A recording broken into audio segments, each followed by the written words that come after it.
વડોદરા શહેરના ગોરવા પોલીસ સ્ટેશનમાં નોંધાયેલા પોક્સો ગુનામાં સચોટ અને કડક તપાસ કરીને આરોપીને સજા અપાવનાર પોલીસ ટીમને વડોદરા શહેર પોલીસ કમિશનર નરસિંહા કુમાર દ્વારા રોકડ રકમ તેમજ પ્રશંસાપત્ર આપીને સન્માનિત કરાયા છે। આ કેસમાં ભારતીય ન્યાય સંહિતા તેમજ પોક્સો એક્ટ હેઠળ ગુનો નોંધાયો હતો।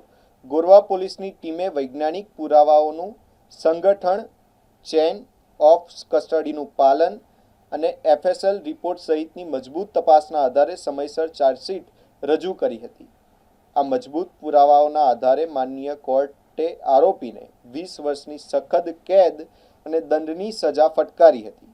ઉત્કૃષ્ટ કામગીરી બદલ પોલીસ કમિશનર દ્વારા પીઆઈ કે.એન. લાઠિયા સહિત ટીમને ઇનામ અને પ્રશંસાપત્ર આપી સન્માનિત કરાયા છે। કમિશનરે જણાવ્યું હતું કે આવી કામગીરી પોલીસ વિભાગ માટે પ્રેરણારૂપ છે અને ભવિષ્યમાં પણ અધિકારીઓને આ જ પ્રકારની સચોટ તપાસ કરીને ન્યાય સુનિશ્ચિત કરવો જોઈએ।